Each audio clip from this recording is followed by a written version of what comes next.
Hi friends, this is my third and final video about the Bihar Assembly elections 2025. So today's video will be on the macro level. So I do not know. I am posting this video before the second phase of elections, so I do not know how much will be the voter turnout. But I do not. I expect it to be same. I've already in the second video debunked the myth of huge voter increase. I've said it's a statistical mirage. So I have proved with data also. So there is not much of an increase, which is around the increase is around 0.5%, which is a normal average normal increase. So this is, as I've already said, this is a kind of an issueless election. The battle lines are clearly drawn. So what we can expect the final, this you can call it my exit poll.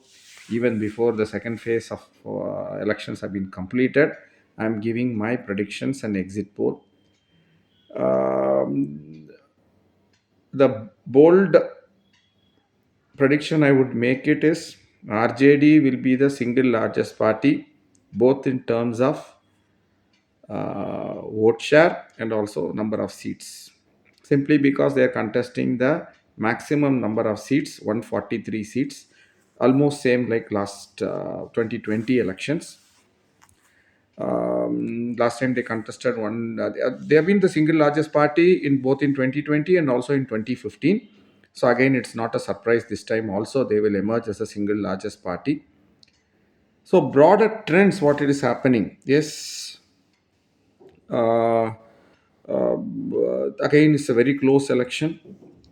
The margin for victory is will be around less than 2% of the total votes, but the 2% difference could lead to a difference in around 30-35 seats between the two alliances.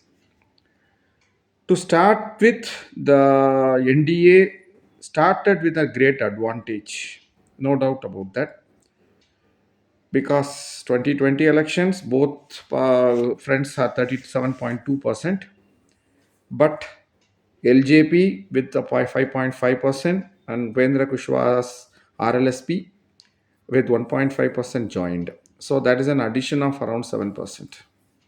So that takes them to 44%, from 37 to 44%. But there is a reduction of around 2% votes got by Mr. Mukesh Saini's VIP Vikas Insa's party. So that has now come to Mahagathbandhan. But still, on paper, they start with an advantage of plus 5 over 37. So that is 37 plus 5 is 42 somewhere, 42 to 43%. Whereas in the Lok Sabha elections 2024, the same alliance of BJP and Nitish Kumar's JDU, the Ham party of Mr. Jatin Magi, and Upendra Kushwaha's party and Chirag Paswan's party, all five parties together polled around 47% votes. So that is mainly due to the continue the various things, mainly due to, you can say, to Modi's charisma, which is around in the Lok Sabha elections, which is around, you can say, around 3 to 4% of the votes. Whereas Mahagathbandhan, which had this almost the same parties, polled around 39.7%. A good, you can say, around 7% points lower than the NDA. But in Purnia, in Kosi region, RJD put up a candidate who failed miserably, got only around 27,000 votes in Yadav candidate. But an independent candidate, Bahubali, Pappu Yadav, who was supported by Congress. So it was a friendly fight in Purnia. He actually won the election. So we cannot call that votes as Congress votes, mostly due to Pappu Yadav's votes. Pappu Yadav, in fact, wanted to contest as Mahagathbandhan candidate, but due to some reasons, Lalu was not ready to give him seat of Purnia. So they offered him some other seat. So he refused and contested as an independent with Congress backing. Now also in this assembly election also, he still is an independent, but he is seen along with Rahul Gandhi in many of the meetings and also supporting and canvassing for the Congress candidates and even for Mahagathbandhan RJD candidates also. He was seen with Tajashwi Yadav also in Purnia, that is in bordering the Kosiri and Simanchal regions in northeastern Bihar. But still, the difference will be around 7%. That's as I told you, mainly due to the pull of Mr. Modi, who brings in 3 to 4% votes for Lok Sabha, which is not there. But still, as I said, the vote bank of NDA, that's an advantage. NDA started with the advantage is around 42 to 43%, whereas Mahagathbandhan is only around 40 to 41%. Yes, they got one new party, small party called IAP of Mr. Gupta, who, though the surname is Gupta, he is actually belongs to an EBC community called Tanti. So he brings in around 0.5% to 1% votes. It's a small community. And in fact, he has been allotted three seats. And from whatever I have gathered, he is winning in two constituencies, including his own constituency. So he is be able to bring in more votes than. So this is the thing. So the gap between both alliances is around 2%, in my opinion, as things stand based on the last two elections. The remaining vote, but it is not straightforward because there is a third factor comes in Jan Swaraj Party. As I said, Jan Swaraj Party didn't fare that good in the first phase. They did well in some of the Patna constituencies and also in Mithilanchal, particularly Darbhanga. But in the second phase, he's expected to well. Some of his candidates are very good, and the caste composition in North Bihar, particularly the Tirhut region, that is the old Champaran region, and also northern part of Mithilanchal, Sitamarhi, and Sitamarhi anyway is a border area between Tirhut and Mithilanchal and Madhubani. There he has got good candidates, one retired IPS officer, also a lot of doctors, a lot of postgraduates, and that's the area which is traditionally dominated by upper caste Brahmins, particularly. So he is expected to perform reasonably well, and also in Simanchal, where in few constituencies he has got good candidates, including one constituency where Taslimuddin, erstwhile RJD MP, 5 6 times. His son of his son is also Sarfaraz Alam is also contesting as Jan Suraj candidate. So if I say both alliances are going to get around 42%, that could be possible still, because 42 plus 42 gets you around 84 only. Jan Suraj can still get 8 9% votes. Plus BSP will pick up some votes, and the independents and other parties together. It's still possible. But a big factor is Jan Suraj. So NDA has an advantage to start with. Whereas Mahagathbandhan's advantage could be the long years of anti-incumbency, and this being and Mr. Modi's narrative is being becoming very stale. He's not talking about development anywhere. He's talking only about the agenda of Gunda Raj and infiltration or Bangladeshi people and all those things. That will keep his upper caste vote bank happy, but is not adding anything new to his already existing vote bank. Right? Particularly the young voters who are not really concerned about these non-issues. The first-time voters or the second-time voters, people in the 18 to 25, this thing. So both friends are keeping their core voters happy, right? The reason why RJD will always remains as a single largest grouping in Bihar is simply because of the MY combination, which is gets him around 32% votes. Again, not all Yadavs vote for RJD and not all Muslims vote for RJD. But assuming that for just for calculation's sake, still 32% Yadavs plus Muslims. So that is the reason why RJD has been always the dominant force. But their problem is the opposition is The two major groups, the one of the major OBC groups, Love Kush, along with EBCs and the upper caste vote bank of BJP, they come together, they overtake his MY combination. Plus Paswan's party, plus other smaller groups like Maji and Kushwaha, they take NDA to 42-43% comfortably.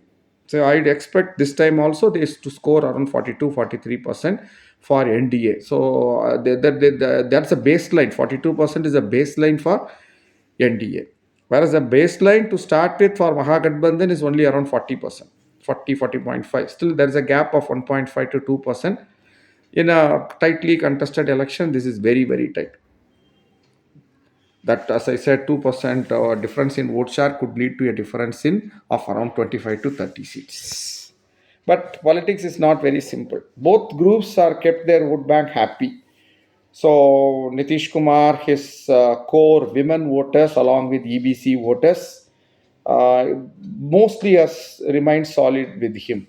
Whereas a lot of youngsters are now rooting for RJD, though Jan Suraj will take away some of the voters. Right? The plus of for NDA, I have told they start with an advantage in terms of vote percentage compared to the Mahagathbandhan led by RJD. But the weakness is also pretty glaring. Paswan is seen as a weak among the five major constituents of NDA. He has been given around 28 seats. His core vote bank is only 5.5%. That's the thing he got it in the last time. But his position seemed to be much weaker this time because last time was the first election for Chirag Paswan after the death of his father, Ramvilas Paswan. So there was a kind of attraction for him, and he put candidates in 134 constituencies where BJP was not contesting against all JDU and all other constituents of NDU. That's the reason why he got 5.5% vote, and he campaigned pretty extensively also. This time he has been given 28 seats, and in many constituencies, Nitish Kumar's people have not forgotten the betrayal by Chirag Paswan in 2020, which led to a very low strike rate for JDU, 43 out of 115 seats. So they are paying him back by the same coin. And in many constituencies, Nitish Kumar's people are silently transferring vote to RJD in the hope that after elections, post-election, RJD and JDU may come together again, leading to Nitish Kumar becoming the CM. This has happened on the ground level in many of the central Bihar constituencies in the first phase. And this will continue in the South Bihar in second phase also, because most of the seats LJP is contesting in central Bihar and South Bihar. So the weak point for NDA is Mr. Chirag Paswan Lok Janshakti Party (LJP). With most of the commentators, most of the people on the ground believe that he will not get more than 7 or 8 seats out of the 28 seats he's contesting, with a poor strike rate of less than 25%. Whereas BJP, which has gained a lot last time, because in the seats BJP contested 110 seats, Mr. Paswan's party supported him. They didn't put up candidates. So out of 110, they won around 73 seats, I believe, finishing second to RJD in terms of the number of seats. So this time, BJP's seats are going to come down. There is no new voter. They have not added anything. The Lok Sabha magic of Modi also has not worked. People, are, as I said, it's become a stale narrative. There is nothing new to Mr. He's not talking about Vikas at all. And the key factor for BJP's decline in vote share and number of seats this time would be Lok Janshakti Party. Sorry, the party Jan Suraj party of Mr. RK. Sorry, PK. Prashant Kishore's party is expected to cut into majorly into BJP votes. They have already done it in Bihar and in Patna and Darbhanga in the first phase. And in the second phase, again in Mithilanchal and the Tirhut division, where BJP did exceedingly well last time. So, how much it is going to come down?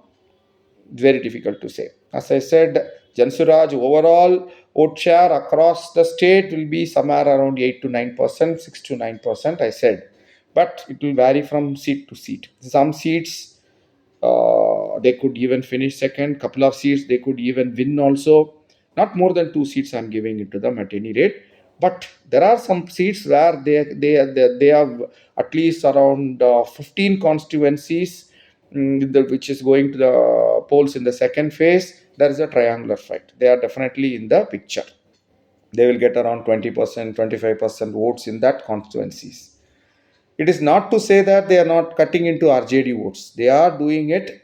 They did it in first phase also, in the second phase also, in South Bihar, particularly in the erstwhile Naxal dominated areas of Jahanabad, Aurangabad, Jamui, Gaya, south of Gaya belt, and also in the Shabad division, where Mr. Pishan Kishore's even home turf, the old Shabad division, now called as Bhojpur, Rohtas, Kaimur, those areas also the probably a lot of unemployed youth who might have voted for RJD may vote for Mr. PK's Jansuraj party this time. But in particularly North Bihar areas where BJP traditionally does very well due to the concentration of upper caste vote, particularly Brahmin vote bank there. Mr. PK's Jansuraj party is will cut into BJP's votes. Definitely, that is why in many constituencies there where BJP is expected to win handsomely in a normal election, this time it has become a tough fight, mostly with RJD. And RJD, this is a disadvantage for BJP, right? BJP is what Nitish Kumar is definitely increasing his both his vote share and number of seats. Last time he only 43 seats. This time it can increase by 10 seats, by 15 seats, or even by 20 seats. We nobody knows. Again, all is become constituency to constituency fight. Whereas BJP's vote will come down. BJP's seats will also come down. 73 seats last time they won, and later on, few Congress legislatures also turned courts, joined BJP. So ultimately, they had around 78, 79 MLAs. This time it's definitely going to come down. How much is going to come down? 10 seats, 15 seats, 20 seats. Again, very difficult to say. It depends upon the impact of Mr. Jansuraj, Prashant Kishore's Jansuraj in many constituencies. He has already damaged their prospects in around 7, 8 constituencies in the first phase in Patna and Darbhanga. And how much is going to do in the second phase in North Bengal, North Bihar, is very difficult to predict. So overall, you can say, but again, it's a big. There's an undercurrent going on within the JDU's core supporters that if BJP gets more seats this time with the falling health of Nitish Kumar, they may not allow Nitish Kumar to remain CM. That's why I said deliberate ambiguous statements have also been made by Mr. Amit Shah before the elections. So the Nitish Kumar's core vote bank is one particularly is caste people, Kurmi people are not transferring completely all the votes to BJP also in few other constituencies. This has already happened in the first phase also. So put together, we don't know. There is a biplot, subplot going on within NDA. Who will get maximum seats, whether BJP or JDU? Who will get a better bargaining hand post elections? And because Nitish Kumar has, everybody thought has written of Nitish Kumar, but Nitish Kumar, like a phoenix, he has been written of many times, but he rises like a phoenix, right? And this time, because BJP has understood they are on a much weaker wicket this time compared to last time, though they bargained better, both of them are contesting on equal number of seats, 110 seats this time, 101 seat each, that is 202 plus 29 seats for Mr. Chirag Paswan, and the remaining seats to Mr. Maji and Kushwaha, putting together 243 seats. BJP is also contesting 101 seat. Mr. Mr. Nitish Kumar is also contesting the same number of seats. But BJP is contesting mostly in North Bihar, whereas JDU is contesting mostly in South Bihar and Simanchal. So they're strongholds basically. Very difficult. The subplot is who will get more seats within NDA, right? So both could end up at 55 or 50 to 55 each. So that itself brings the NDA's tally to somewhere close to 110, 55 each. Plus put together 6 or 7 or 8 seats of LJP and 2 3 seats of to Maji and Kushwaha. That gives them 120 now out of 243 seats, very close to the magic number 122. This is all matter of conjecture, right? Everything depends upon 1 or 2 seats and the swing, all local factors, etc. Whereas Mahabandhan's disadvantage is the numbers based on 2020 and 2024 Lok Sabha elections. They are definitely behind the vote share of the NDA, whether it is 2% or 3% or 4%, whatever it is, they are behind in numbers. But the candidate selection probably at RJD stands the best. This time they have deliberately reduced the number of the candidates given to Yadavs and Muslims. The core quota constituencies is anyway with them. Plus, two things he has done. One is increasing the number of Dalit candidates from 16 to 19 RJD, hugely increasing the number of Kushwara candidates, which yesterday I talked about it, targeting specifically Kushwahas who have slightly shifted their allegiance during the Lok Sabha elections. Around 15% voted for Mahagadbandhan. And more importantly, he has given this time 10 seats to Vaishya candidates. Vaishya means the Baniya, the Guptas, the Jains, and the Agarwals. They are very small percentage of population. Last time, and traditionally voters of BJP. BJP once was called as a Baniya Jain party. BJP that stood for Baniya Jain party. Out last election 2020 has given only 2 seats. This time is given 10 seats to Vaishya candidates. Again, most of the seats are in the city areas and in North Bihar, both in Mithilanchal, also in Patna, and also in Tirhut division, where BJP is strong. This is deliberate attempt to cut into the traditional upper caste vote bank of BJP.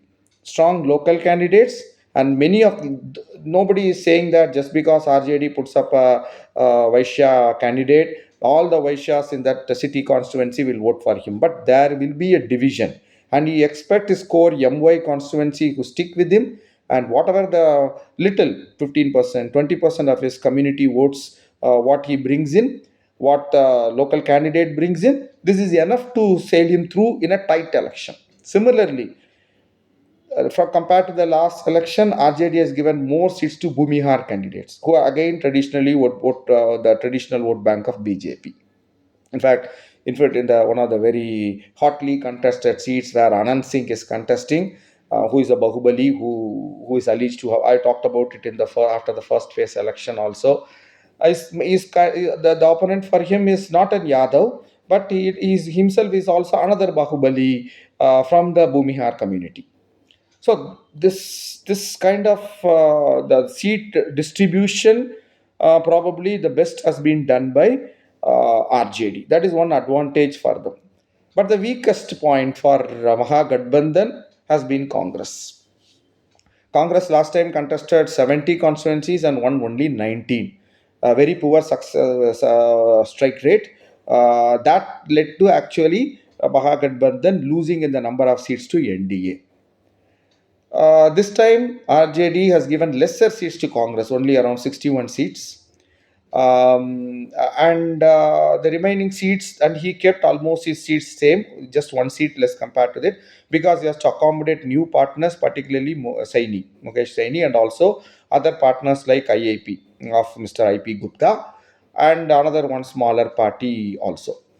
And Congress, which has not been satisfied, is in friendly contest with many other parties, and he has also increased the number of seats to CPI-ML. Last time they contested 19, and they had a very good strike rate of around 12.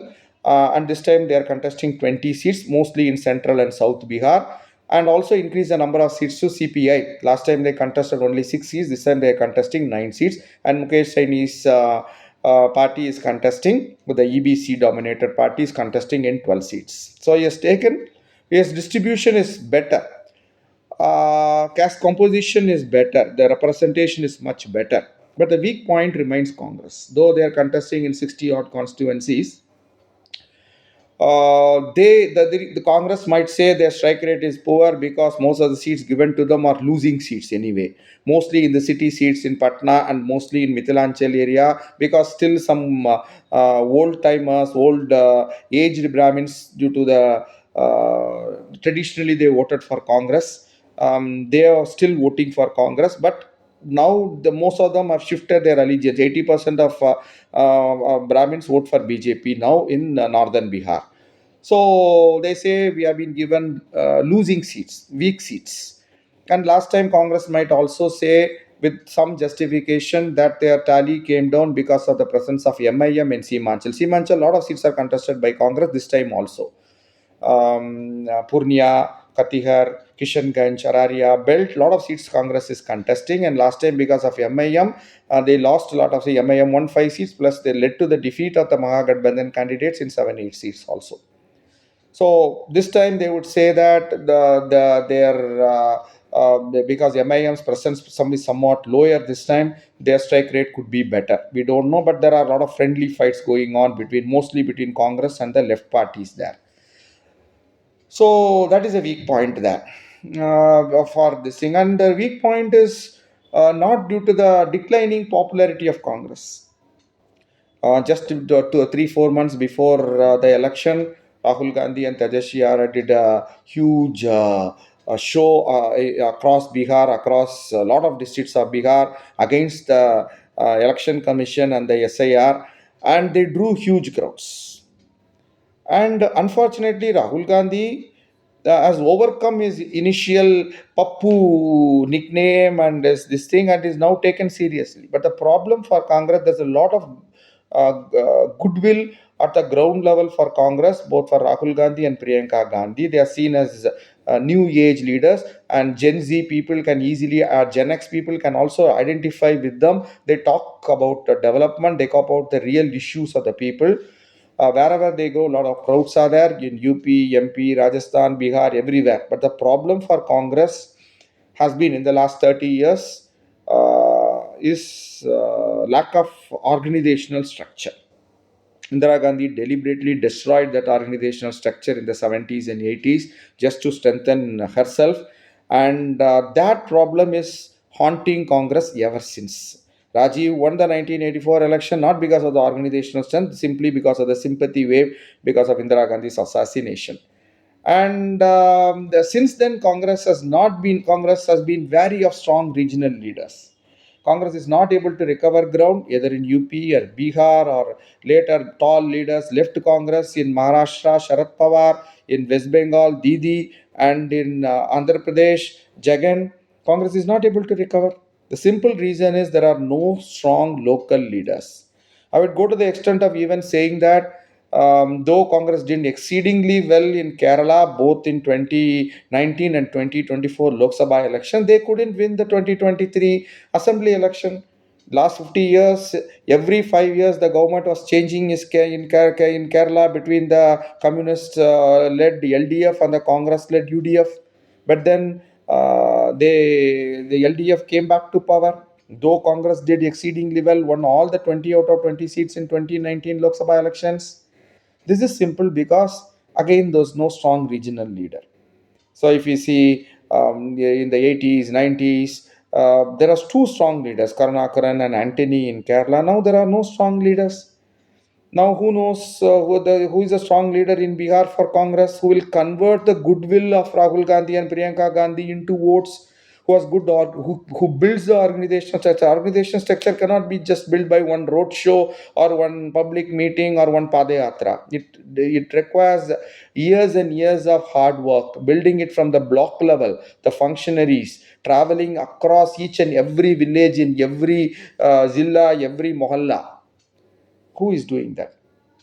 Well, Mr. I.P. Gupta, the present leader who is expected to win 2 out of the 3 seats, is contesting as part of Mahagathbandhan, was a former Congress leader, right? So, Kannaya is a very popular leader among youth in Bihar. Is Congress projecting him? Kannaya is not even contesting this election, though he contested the last Lok Sabha election from Delhi, Northeast, and which is such a concentration of Purvanchal voters, and lost to the Bhojpuri superstar of BJP, Manoj Tiwari.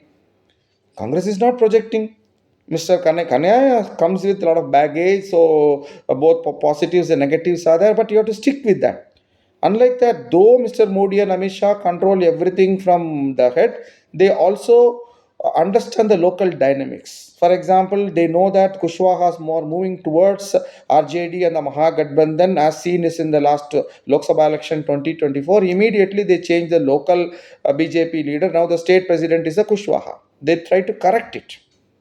So, Congress weakness is mainly due to the lack of organizational structure and the inability to convert the goodwill. I would, in fact, go to the extent of saying that Rahul Gandhi now enjoys much more goodwill over the stale. Last, Mr. Modi is now approaching his 75th year. According to their own internal policy decision in 2014, he should take political sannyas like Kadwani and Murli Manohar Joshi, etc., by end of this year. He's become very stale. He has now nothing to new to offer, particularly to the Gen Z people. Whereas Rahul Gandhi is liked by people, by particularly by youngsters, and Priyanka has a huge following among women. But they're not able to convert it into the vote simply because of lack of organizational structure, and this also continues in this election. And friendly fights, another weakness for Mahagathbandhan. And but the positives are also there for Mahagathbandhan, particularly the Tejashwi's strong support among the youth, who are also coming in out in large numbers and voting, right? So that is one advantage. Second advantage for them is the decline of MIM in Simanchal, which is expected to bring them some votes, and the emergence of Jansuraj, particularly in northern Bihar, which where he will cut into BJP votes, the hardcore upper caste votes, and therefore might help RJD to sneak through in few constituencies. Like last time, Chirag Paswan helped RJD to win in many other constituencies vis-a-vis JDU. So I have told the strength and weaknesses of both group. So I expect BJP to lose seats from northern Bihar, both in Tirhut division, that is the old Champaran division, also in Mithilanchan, or also in Patna.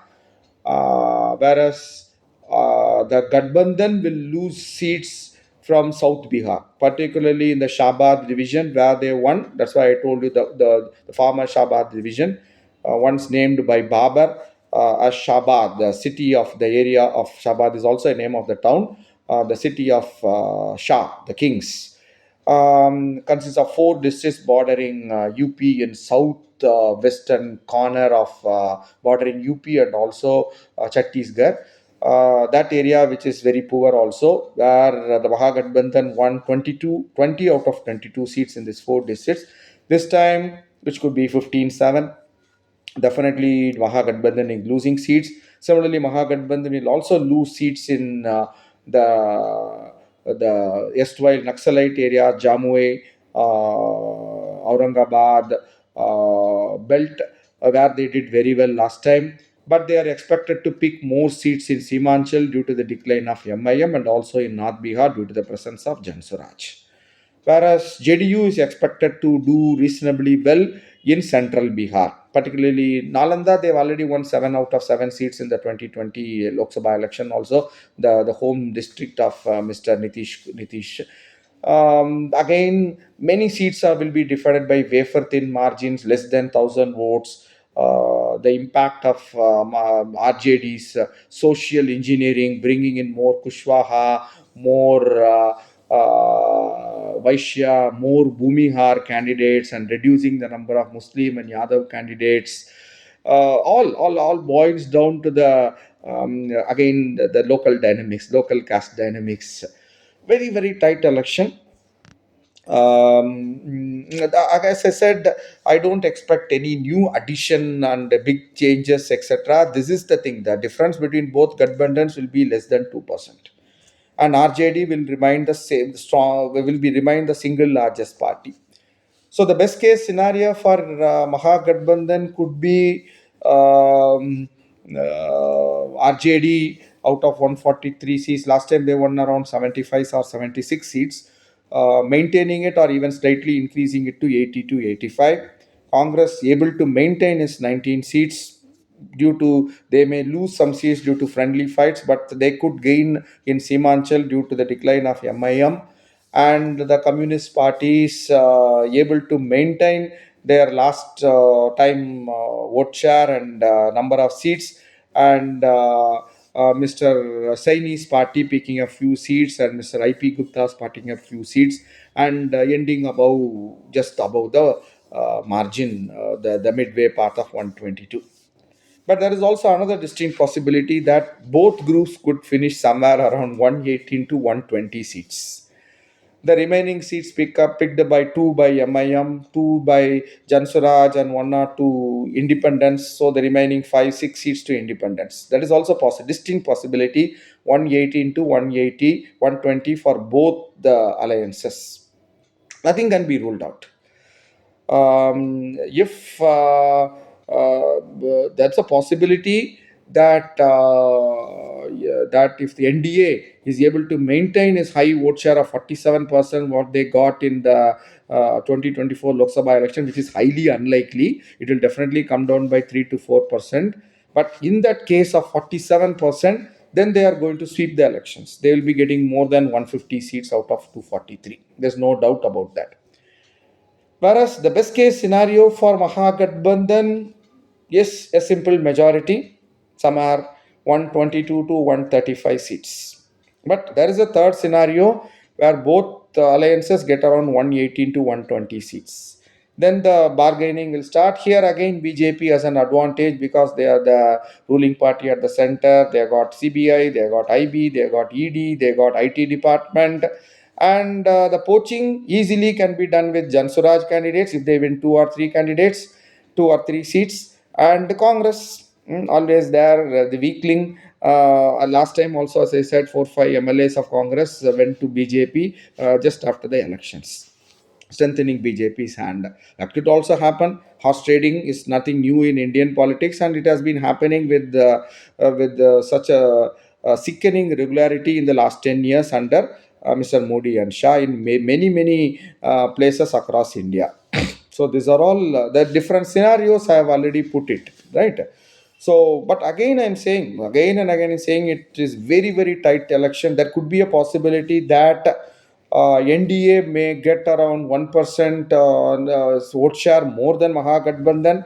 But Mahagathbandhan could be getting a small majority of 123, 124 seats, and the NDA will be left with somewhere around 115 seats. This scenario is also eminently possible because of the seat level jadugiri done by RJD, and as I said, the undercurrent of Nitish Kumar supporters in not wholeheartedly supporting Chirag Paswan's, and also in some constituencies even BJP candidates also in the fear that Nitish Kumar will be upstage after the elections.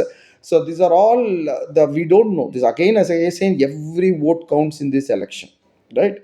So Nitish Kumar is definitely bringing a lot of his women voters to the booth, and similarly, RJD is bringing a lot of its youth who are frustrated with the lack of jobs to into the thing booths. So they essentially cancel out each other. So I don't see any wave or any big thing. There is a regional wise area, as I said, Mithilanchal, Patna, that is old Magad area. That is central Bihar is called Magad. In and around Patna, the Tirhut division votes different, Shahbad division vote different, Simachal vote differently.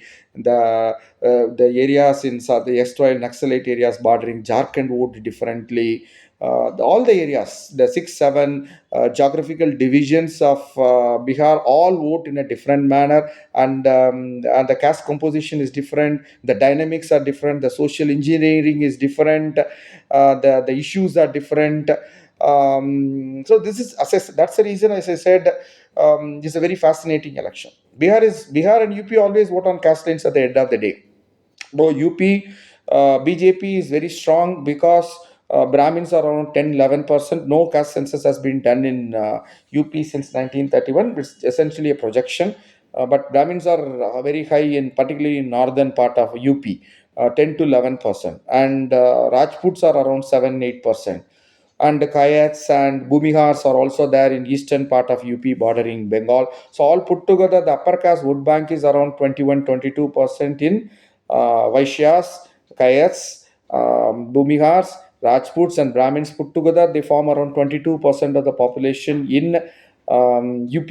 Whereas in Bihar, it is only around 13%. So that's the way BJP has to depend upon a tall OBC leader who brings in a lot of EBC and women votes also, like Nitish Kumar. They have to play a second fiddle to Nitish Kumar, unlike in UP, where they can even bring in a Rajput CM also, like Mr. Yogi Adityanath. So the caste dynamics are very different in. That is why Mr. Okay, let's not get into UP politics right now. Next year, UP is going to vote, but Bihar election is very very important because it will, if the Mahagathbandhan is able to win, and this time also, unlike the previous years where the UP strong Yadav party, the another group which depends upon the MY grouping like Lalu Mulayam Singh Yadav's son, they used to the relationship between Mulayam Singh and Lalu was never used to be that good. Both were strong OBC leaders in their own account, but they never shared a strong relationship. But this time, there's a Samajwadi Party has participated in campaigns in all the Bhojpuri speaking areas, and one of strong Bhojpuri film star Keshari Lal Yadav, one of the superstar, he is also contesting an RJD symbol in Bhojpur area. So, as I said, a lot of undercurrents, and in certain areas, how much vote BSP is going to get. Last time they got around 2.5%. This time I expected it to come down, but how much it is going to come down? Because there are people who will still Mayavati's core vote bank, here our own caste people called Chamars or Jataus. They will blindly vote for elephant, which is the symbol given by Kanchiram to them.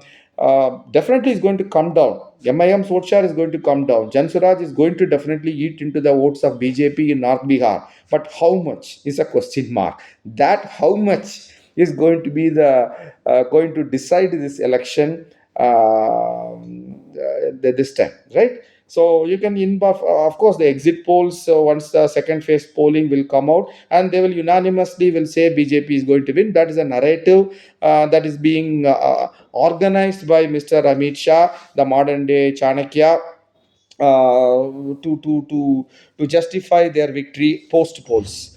That I'm not taking any of the exit poll on its face value, because they do not have any face value at all. My exit poll is very tough. It could be either way. NDA winning a comfortable majority, NDA winning a slight majority, Mahagathbandhan winning a slight majority, or the fourth option is hung assembly, with obviously with the scale tilted in favor of BJP due to its enormous power from the center. All four possibilities remain. Let us see. Let us see. We can. There are a lot of surprises can happen, because, as I said, this is an election of margin of victory in each and every constituency will be less than 2%, 3%, 4%. There are no sweeping victories where you win by 25,000 votes, 30,000 votes. Though that is not going to happen this time at all, right? So let us see. Let us see after November 14th what the EVMs are going to say. I'm not saying the people of Bihar. I'm saying specifically the EVMs, what the story EVMs are going to script this time. Let us see. Bye.